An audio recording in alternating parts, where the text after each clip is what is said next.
Classic Audiobooks presents The Shadows on the Wall by Mary Wilkins. If you enjoy this classic audiobook, please take a moment to hit the like button and subscribe to the channel. Thank you for your support. The Shadows on the Wall. Henry had words with Edward in the study the night before Edward died, said Caroline Glynn. She was elderly, tall, and harshly thin, with a hard colorlessness of face. She spoke not with acrimony, but with grave severity. Rebecca Ann Glynn, younger, stouter and rosy of face between her crinkling puffs of grey hair, gasped by way of assent. She sat in a wide flounce of black silk in the corner of the sofa, and rolled terrified eyes from her sister Caroline to her sister Mrs. Stephen Brigham, who had been Emma Glynn, the one beauty of the family. She was beautiful still, with a large, splendid, full-blown beauty.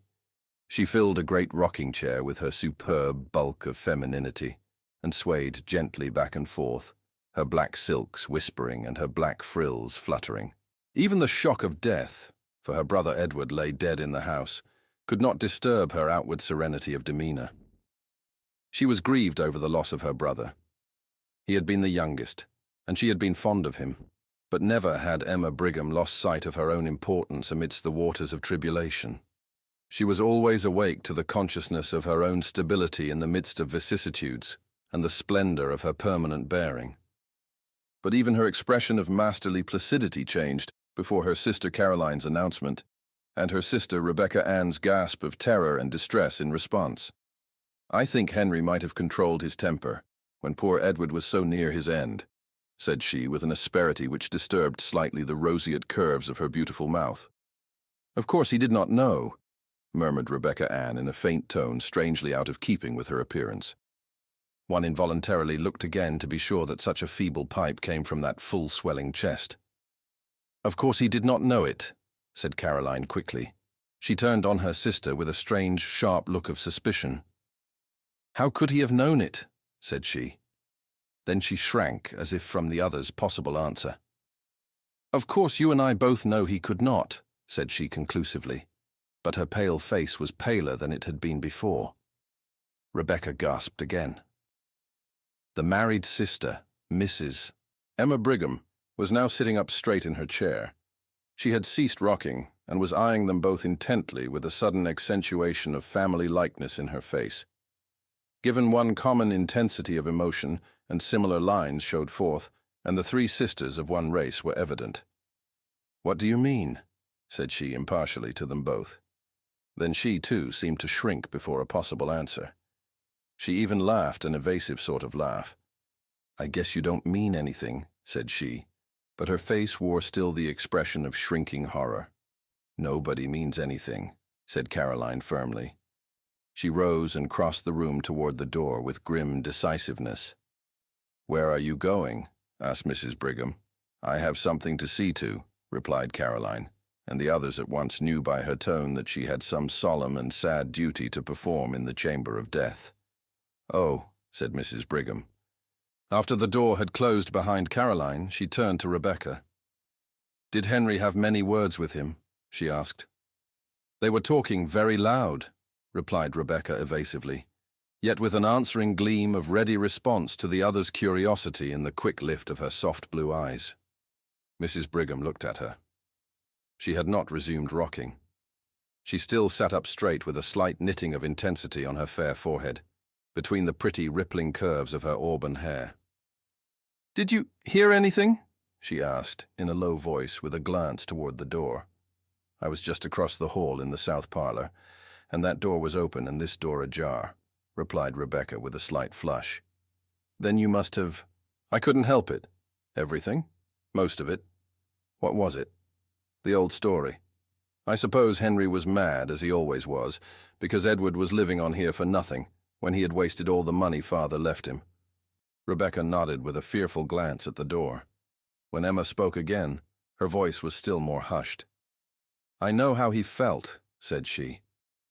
"He had always been so prudent himself, and worked hard at his profession, and there Edward had never done anything but spend, and it must have looked to him as if Edward was living at his expense. But he wasn't. No, he wasn't. It was the way father left the property, that all the children should have a home here, and he left money enough to buy the food, and all if we had all come home. Yes. And Edward had a right here according to the terms of Father's will, and Henry ought to have remembered it. Yes, he ought. Did he say hard things? Pretty hard from what I heard. What? I heard him tell Edward that he had no business here at all, and he thought he had better go away. What did Edward say? That he would stay here as long as he lived and afterward too if he was a mind to, and he would like to see Henry get him out, and then— What? Then he laughed. What did Henry say? I didn't hear him say anything, but what? I saw him when he came out of this room. He looked mad. You've seen him when he looked so. Emma nodded. The expression of horror on her face had deepened. Do you remember that time he killed the cat because she had scratched him? Yes. Don't. Then Caroline re-entered the room. She went up to the stove in which a wood fire was burning.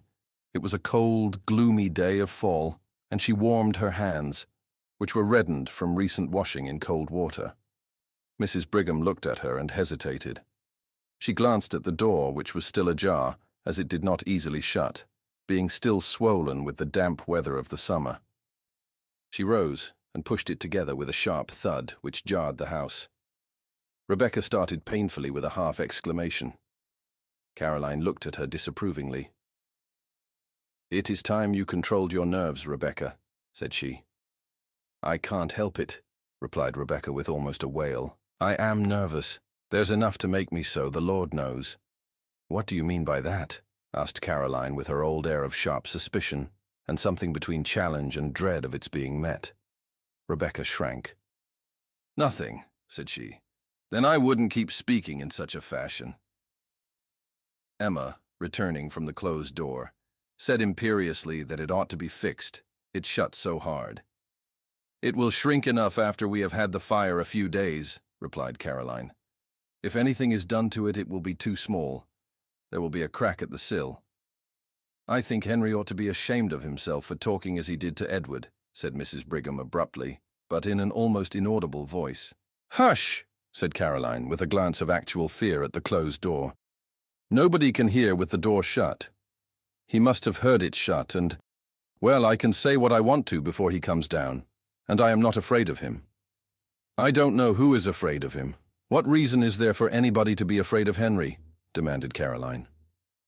Mrs. Brigham trembled before her sister's look. Rebecca gasped again. There isn't any reason, of course. Why should there be? I wouldn't speak so then. Somebody might overhear you and think it was queer. Miranda Joy is in the south parlor sewing, you know. I thought she went upstairs to stitch on the machine. She did, but she has come down again. Well, she can't hear. I say again, I think Henry ought to be ashamed of himself. I shouldn't think he'd ever get over it, having words with poor Edward the very night before he died. Edward was enough sight better disposition than Henry, with all his faults. I always thought a great deal of poor Edward myself.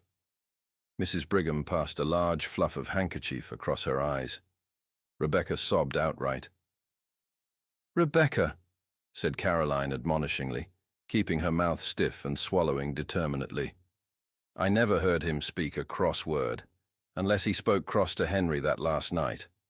I don't know, but he did from what Rebecca overheard, said Emma. Not so much cross as sort of soft and sweet and aggravating, sniffled Rebecca. He never raised his voice, said Caroline, but he had his way. He had a right to in this case. Yes, he did. He had as much of a right here as Henry, sobbed Rebecca, and now he's gone, and he will never be in this home that poor father left him, and the rest of us again. What do you really think ailed Edward? Asked Emma, in hardly more than a whisper. She did not look at her sister. Caroline sat down in a nearby armchair and clutched the arms convulsively until her thin knuckles whitened. I told you, said she. Rebecca held her handkerchief over her mouth and looked at them above it with terrified, streaming eyes. I know you said that he had terrible pains in his stomach and had spasms, but what do you think made him have them? Henry called it gastric trouble. You know Edward has always had dyspepsia. Mrs. Brigham hesitated a moment. Was there any talk of an examination? Said she. Then Caroline turned on her fiercely. No, said she in a terrible voice. No. The three sisters' souls seemed to meet on one common ground of terrified understanding, though their eyes. The old-fashioned latch of the door was heard to rattle, and a push from without made the door shake ineffectually. It's Henry, Rebecca sighed rather than whispered. Mrs. Brigham settled herself after a noiseless rush across the floor into her rocking chair again, and was swaying back and forth with her head comfortably leaning back, when the door at last yielded, and Henry Glynn entered. He cast a covertly sharp, comprehensive glance at Mrs. Brigham, with her elaborate calm, at Rebecca quietly huddled in the corner of the sofa with her handkerchief to her face, and only one small reddened ear as attentive as a dog's uncovered, and revealing her alertness for his presence. At Caroline, sitting with a strained composure in her armchair by the stove. She met his eyes quite firmly with a look of inscrutable fear, and defiance of the fear and of him. Henry Glynn looked more like this sister than the others. Both had the same hard delicacy of form and feature. Both were tall and almost emaciated. Both had a sparse growth of gray-blonde hair, far back from high intellectual foreheads. Both had an almost noble aquilinity of feature. They confronted each other with the pitiless immovability of two statues, in whose marble lineaments emotions were fixed for all eternity. Then Henry Glynn smiled, and the smile transformed his face. He looked suddenly years younger, and an almost boyish recklessness and irresolution appeared in his face. He flung himself into a chair with a gesture which was bewildering from its incongruity with his general appearance. He leaned his head back, flung one leg over the other, and looked laughingly at Mrs. Brigham. "I declare, Emma, you grow younger every year," he said. She flushed a little, and her placid mouth widened at the corners. She was susceptible to praise. "Our thoughts today ought to belong to the one of us who will never grow older," said Caroline in a hard voice. Henry looked at her, still smiling. "Of course, we none of us forget that," said he, in a deep, gentle voice. "But we have to speak to the living, Caroline. And I have not seen Emma for a long time, and the living are as dear as the dead." "Not to me," said Caroline. She rose, and went abruptly out of the room again. Rebecca also rose and hurried after her, sobbing loudly. Henry looked slowly after them. "Caroline is completely unstrung," said he. Mrs. Brigham rocked. A confidence in him inspired by his manner was stealing over her. Out of that confidence she spoke quite easily and naturally. "His death was very sudden," said she. Henry's eyelids quivered slightly, but his gaze was unswerving. "Yes," said he. "It was very sudden. He was sick only a few hours." "What did you call it?" "Gastric." "You did not think of an examination?" "There was no need. I am perfectly certain as to the cause of his death." Suddenly Mrs. Brigham felt a creep, as of some live horror, over her very soul. Her flesh prickled with cold, before an inflection of his voice. She rose, tottering on weak knees. "Where are you going?" asked Henry in a strange, breathless voice. Mrs. Brigham said something incoherent about some sewing which she had to do, some black for the funeral, and was out of the room. She went up to the front chamber which she occupied. Caroline was there. She went close to her and took her hands, and the two sisters looked at each other. "Don't speak, don't, I won't have it," said Caroline finally in an awful whisper. "I won't," replied Emma. That afternoon the three sisters were in the study, the large front room on the ground floor across the hall from the south parlor, when the dusk deepened. Mrs. Brigham was hemming some black material. She sat close to the west window for the waning light. At last she laid her work on her lap. "It's no use. I cannot see to sew another stitch until we have a light," said she. Caroline, who was writing some letters at the table, turned to Rebecca in her usual place on the sofa. "Rebecca, you had better get a lamp," she said. Rebecca started up. Even in the dusk, her face showed her agitation. "It doesn't seem to me that we need a lamp quite yet," she said, in a piteous, pleading voice like a child's. "Yes, we do," returned Mrs. Brigham peremptorily. "We must have a light. I must finish this tonight, or I can't go to the funeral, and I can't see to sew another stitch." "Caroline can see to write letters, and she is farther from the window than you are," said Rebecca. "Are you trying to save kerosene, or are you lazy, Rebecca Glynn?" cried Mrs. Brigham. "I can go and get the light myself, but I have this work all in my lap." Caroline's pen stopped scratching. "Rebecca, we must have the light," said she. "Had we better have it in here?" asked Rebecca weakly. "Of course. Why not?" cried Caroline sternly. "I am sure I don't want to take my sewing into the other room when it is all cleaned up for tomorrow," said Mrs. Brigham.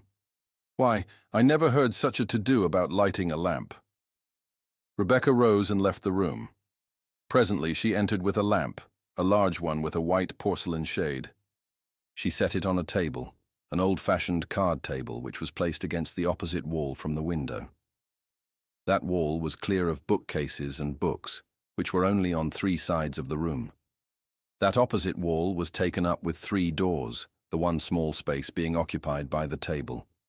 Above the table, on the old-fashioned paper, of a white satin gloss, traversed by an indeterminate green scroll, hung quite high a small gilt and black-framed ivory miniature, taken in her girlhood of the mother of the family. When the lamp was set on the table beneath it, the tiny, pretty face painted on the ivory seemed to gleam out with a look of intelligence. "What have you put that lamp over there for?" asked Mrs. Brigham, with more of impatience than her voice usually revealed. "Why didn't you set it in the hall and have done with it? Neither Caroline nor I can see if it is on that table." "I thought perhaps you would move," replied Rebecca hoarsely. "If I do move, we can't both sit at that table. Caroline has her paper all spread around. Why don't you set the lamp on the study table in the middle of the room? Then we can both see." Rebecca hesitated. Her face was very pale. She looked with an appeal that was fairly agonizing at her sister Caroline. "Why don't you put the lamp on this table as she says?" asked Caroline, almost fiercely. "Why do you act so, Rebecca?" "I should think you would ask her that," said Mrs. Brigham. "She doesn't act like herself at all." Rebecca took the lamp and set it on the table in the middle of the room without another word. Then she turned her back upon it quickly and seated herself on the sofa and placed a hand over her eyes as if to shade them, and remained so. "Does the light hurt your eyes? And is that the reason why you didn't want the lamp?" asked Mrs. Brigham kindly. "I always like to sit in the dark," replied Rebecca chokingly. Then she snatched her handkerchief hastily from her pocket and began to weep. Caroline continued to write, Mrs. Brigham to sew. Suddenly Mrs. Brigham, as she sewed, glanced at the opposite wall. The glance became a steady stare. She looked intently, her work suspended in her hands. Then she looked away again and took a few more stitches. Then she looked again, and again turned to her task. At last, she laid her work in her lap and stared concentratedly. She looked from the wall around the room, taking note of the various objects. She looked at the wall long and intently. Then she turned to her sisters. "What is that?" said she. "What?" asked Caroline harshly. Her pen scratched loudly across the paper. Rebecca gave one of her convulsive gasps. "That strange shadow on the wall," replied Mrs. Brigham. Rebecca sat with her face hidden. Caroline dipped her pen in the inkstand. "Why don't you turn around and look?" asked Mrs. Brigham in a wondering and somewhat aggrieved way.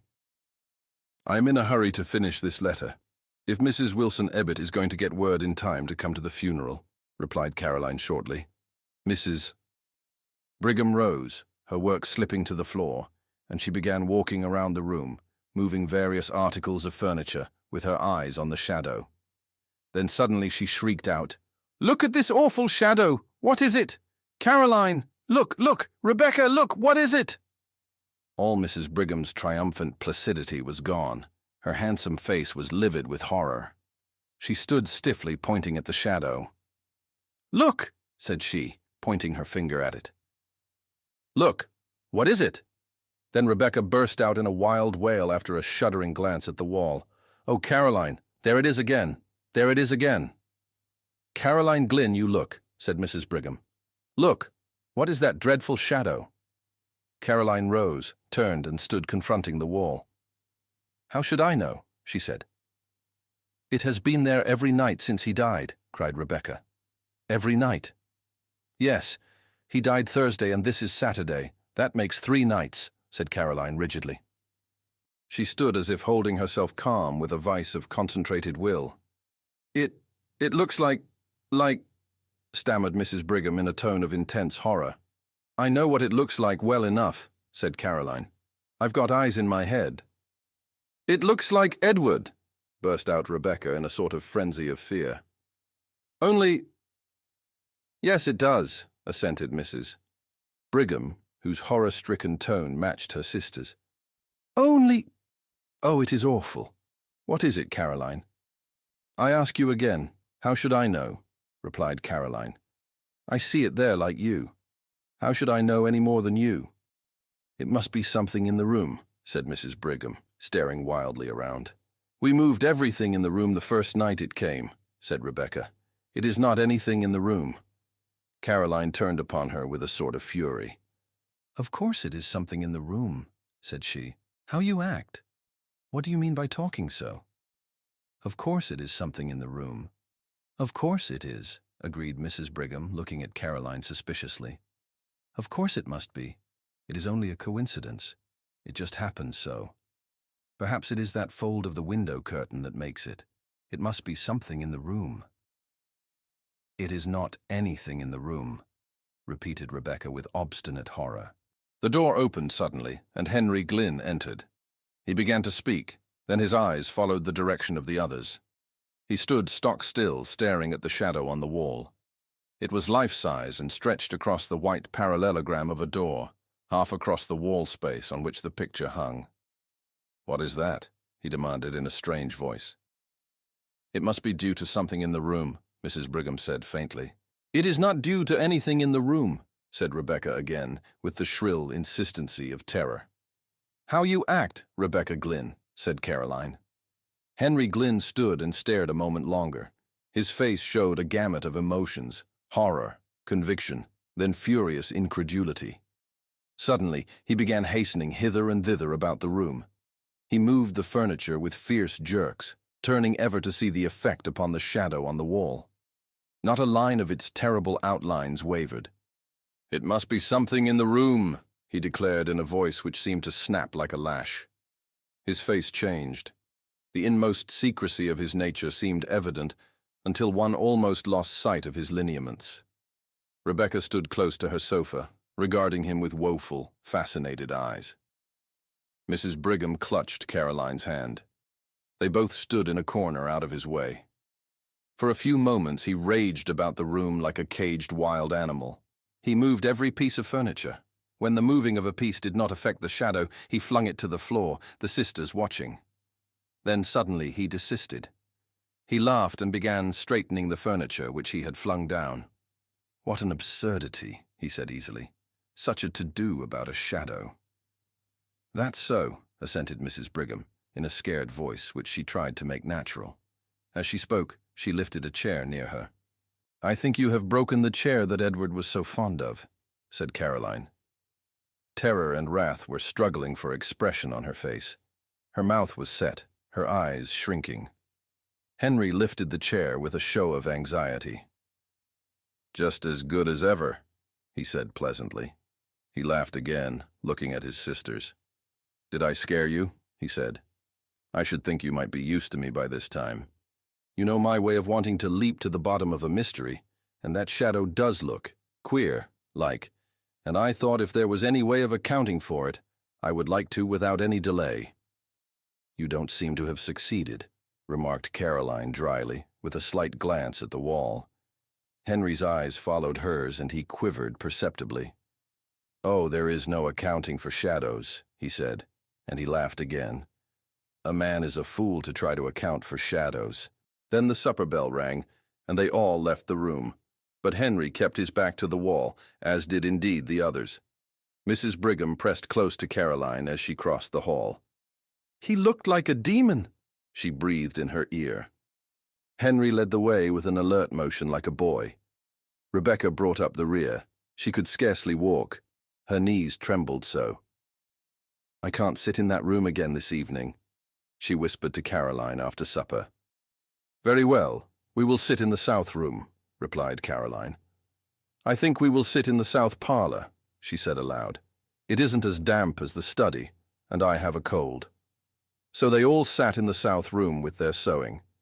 Henry read the newspaper, his chair drawn close to the lamp on the table. About 9 o'clock he rose abruptly and crossed the hall to the study. The three sisters looked at one another. Mrs. Brigham rose, folded her rustling skirts compactly around her, and began tiptoeing toward the door. "What are you going to do?" inquired Rebecca agitatedly. "I am going to see what he is about," replied Mrs. Brigham cautiously. She pointed as she spoke to the study door across the hall. It was ajar. Henry had striven to pull it together behind him, but it had somehow swollen beyond the limit with curious speed. It was still ajar, and a streak of light showed from top to bottom. The hall lamp was not lit. "You had better stay where you are," said Caroline with guarded sharpness.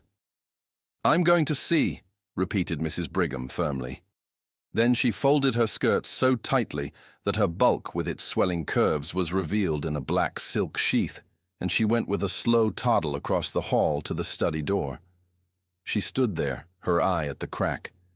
In the south room, Rebecca stopped sewing and sat watching with dilated eyes. Caroline sewed steadily. What Mrs. Brigham, standing at the crack in the study door, saw was this: Henry Glynn, evidently reasoning that the source of the strange shadow must be between the table on which the lamp stood and the wall, was making systematic passes and thrusts all over and through the intervening space with an old sword which had belonged to his father. Not an inch was left unpierced. He seemed to have divided the space into mathematical sections. He brandished the sword with a sort of cold fury and calculation. The blade gave out flashes of light. The shadow remained unmoved. Mrs. Brigham, watching, felt herself cold with horror.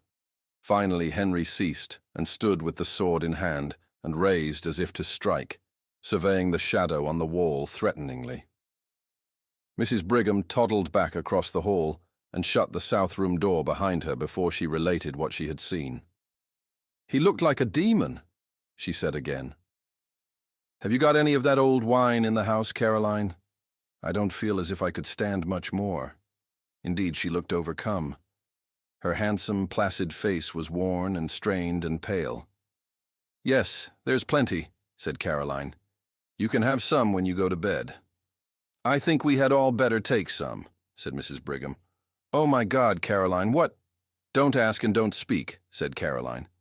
"No, I am not going to," replied Mrs. Brigham. "But—" Rebecca moaned aloud.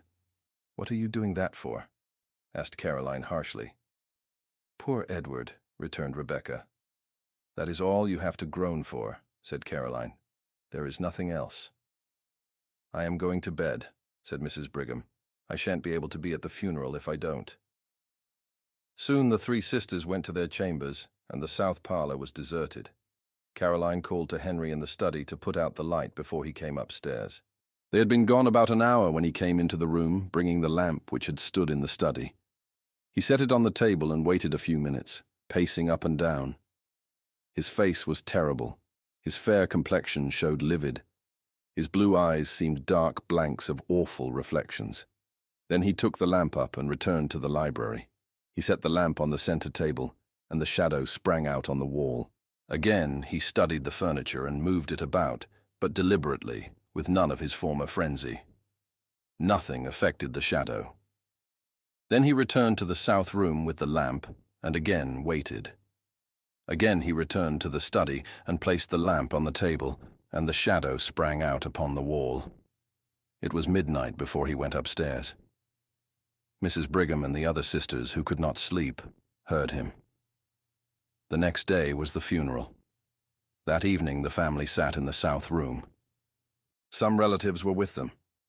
Nobody entered the study until Henry carried a lamp in there after the others had retired for the night. He saw again the shadow on the wall leap to an awful life before the light. The next morning at breakfast, Henry Glynn announced that he had to go to the city for 3 days. The sisters looked at him with surprise. He very seldom left home, and just now his practice had been neglected on account of Edward's death. He was a physician. "How can you leave your patients now?" asked Mrs. Brigham wonderingly. "I don't know how to, but there is no other way," replied Henry easily. "I have had a telegram from Dr. Mitford." "Consultation?" inquired Mrs. Brigham. "I have business," replied Henry.